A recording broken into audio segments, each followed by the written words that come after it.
चलिए आगे देखते हैं क्या है अगला मेडिवल का क्वेश्चन। तो अभी आपको पता चल रहा होगा मेडिवल कितना इंपॉर्टेंट है और कहाँ कहाँ से कौन से एरिया से कैसे कैसे क्वेश्चंस आ रहे हैं। पीवाईक्यू से आपको पढ़ने का डायरेक्शन मिलेगा है, कौन से एरियाज आपको पढ़ने हैं और कैसे कैसे क्वेश्चंस आएंगे और आने के बाद उनको टैकल कैसे करना है, सही आंसर कैसे लाना है, ये तो मैं बता ही रहा हूँ आपको। तो 13 क्वेश्चन देखिए, फॉरेन ट्रैवलर्स के बारे में आया है। एक ऐसा फॉरेन ट्रैवलर है जिसने डिटेल में डिस्कस किया है डायमंड्स के बारे में और इंडिया के डायमंड माइंस के बारे में। ये भी बहुत फैक्चुअल क्वेश्चन है?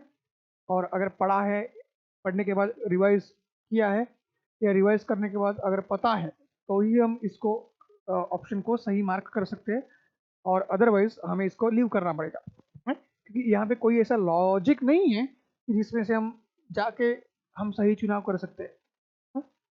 तो यहाँ पे हम देखेंगे तो आपका जो ऑप्शंस दिए हुए हैं, ऑप्शंस में आपको पता चलेगा कि पहला तो दिया है आपका फ्रांसिस्को बेर्नियर।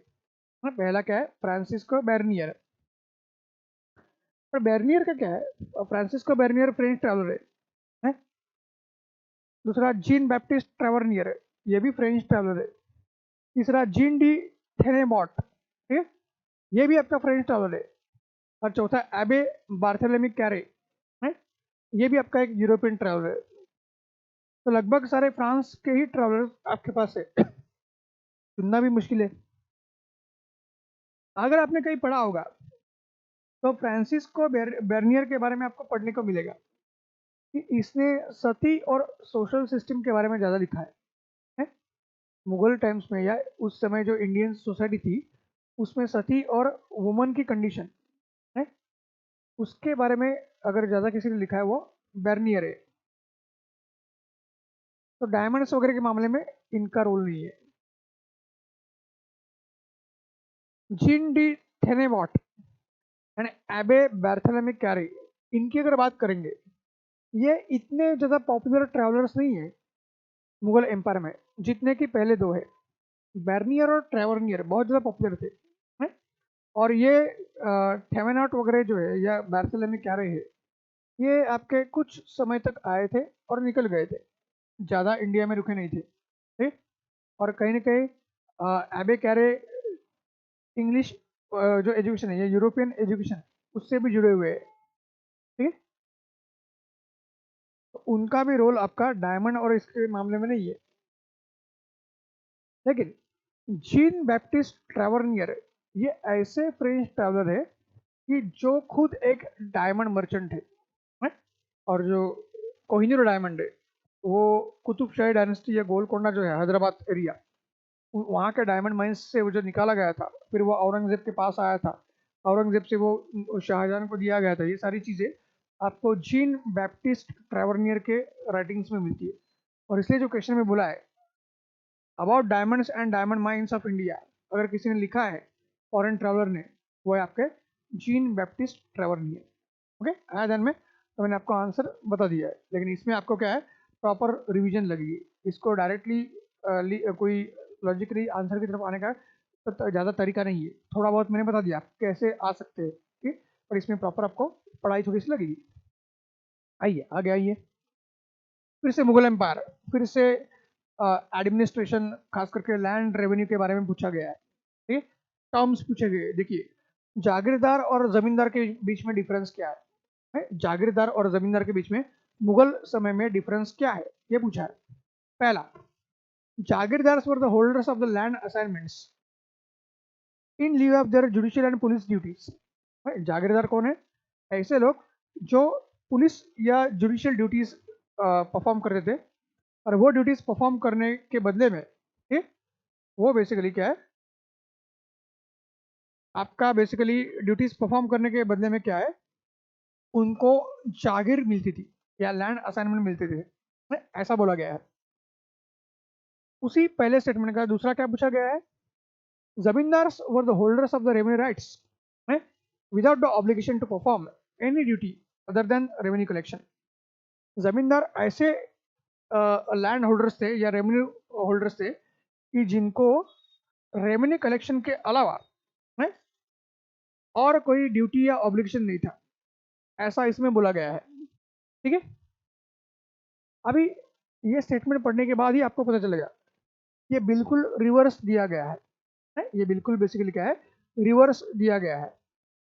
क्योंकि जितना भी हम बेसिक जागीरदारी और जमींदारी के बारे में पढ़ते हैं तो अपने आप आपको पता चलेगा कि जागीरदार को अगर लैंड असाइनमेंट्स मिलते थे वो आपको मिलते थे उनकी जो सिविल या मिलिट्री ड्यूटीज है, उनकी जो सिविल या मिलिट्री ड्यूटीज है उसके बदले में मिलते हैं।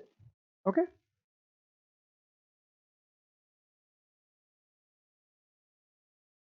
तो अपने आप ये सेंटेंस रॉन्ग होता है। और जमींदार का जो दिया है रेवेन्यू कलेक्शन के अलावा उनके ऊपर कोई ऑब्लिगेशन नहीं था, तो ऐसा बिल्कुल नहीं है। इनफैक्ट जमींदार को लोकल लेवल पे पुलिस और जुडिशियल ड्यूटीज करनी पड़ती थी। इनफैक्ट जमींदार को रेवेन्यू कलेक्शन के अलावा लोकल लेवल पे पुलिस और जुडिशियल ड्यूटीज करनी पड़ती थी। इसलिए यह स्टेटमेंट आपका रॉन्ग हो जाएगा है। यह स्टेटमेंट रॉन्ग होगा तो सी निकल जाएगा, ए भी निकल जाएगा। अभी बी और डी में देखते हैं। दूसरा क्या बोलता है, land assignments to the jagirdars were hereditary and revenue rights of the zamindars they were not hereditary. तो जाहिर सी बात है ये भी स्टेटमेंट आपका रॉन्ग है। जाहिर सी बात है ये भी स्टेटमेंट आपका रॉन्ग है, क्योंकि जमींदार जो है, जमींदार जो है उसके राइट्स हेरिडेटरी थे। जमींदार के राइट्स जो है वो आपके हेरिडेटरी है और जागीरदार के जो राइट्स है वो हेरिडेटरी नहीं है। जागीरदार के राइट्स जो है वो हेरिडेटरी नहीं है, तो उल्टा दिया है फिर से है। क्योंकि हमें जागीरदारी सिस्टम के बारे में इतना पता होता है कि जागीर ऐसे सिविल और मिलिट्री ऑफिसर्स को मिलेगी कि उनका जॉब ट्रांसफरेबल होगा। एक जगह पे वो हमेशा उनकी पोस्टिंग नहीं रहेगी, ट्रांसफर होती रहेगी और उसी हिसाब से उनकी जागीर चेंज होगी, और इसलिए हेरिडेटरी राइट्स पॉसिबल नहीं है। लेकिन जमींदार एक ही गांव में या एक ही जगह पे सेंचुरी से रह रहा है और पुश्तैनी लैंड्स उसके पास है और उसके लैंड के राइट्स हेरिडेटरी है, इसलिए ये भी आपका रॉन्ग हो जाएगा और हमारा बी भी निकल जाएगा। सही आंसर डी है। दोनों स्टेटमेंट गलत है, नाइदर वन नाइदर टू। तो इस तरीके से क्वेश्चंस को सॉल्व करना है। और देखिए इतना कॉम्प्लेक्स तरीके से क्वेश्चन पूछा है, लेकिन आपका लैंड रेवेन्यू एडमिनिस्ट्रेशन और टर्म्स जागीरदार जमींदार इनको लिंक करके बराबर पूछा है, उनके फंक्शंस वगैरह अपने आप आपको पता चलेगा। और ये जब कंसेप्चुअल क्लियरिटी होगी, एनालिटिकल क्लियरिटी होगी, आप सही क्वेश्चंस आपको सही चुनाव से आप मार्क कर सकते हो, सक्सेसफुली आपको मार्क्स मिलेंगे। आइए और एक क्वेश्चन देखते हैं। इनमें से कौन से ऐसे फ्रेजेस है जो हुंडी ये टर्म को डिफाइन करते हैं? पोस्ट हर्षा पीरियड, फिर से लेट एंशियंट और मेडिवल पीरियड की बात की है। लेट एंशियंट, अर्ली मेडिवल और मेडिवल। ठीक है, यहाँ एक टर्म आ गया, उसका नाम क्या है? उसका नाम है हुंडी। हुंडी ये टर्म हर्षवर्धन के बाद आना शुरू हो गया। 7वीं सेंचुरी के बाद में हुंडी ये टर्म धीरे धीरे देखने को मिलता है और खास करके मुगल एम्पायर में तो ये टर्म बहुत फेमस हो गया था। तो हुंडी जो ये वर्ड है उसका सबसे बेस्ट डेफिनेशन क्या है?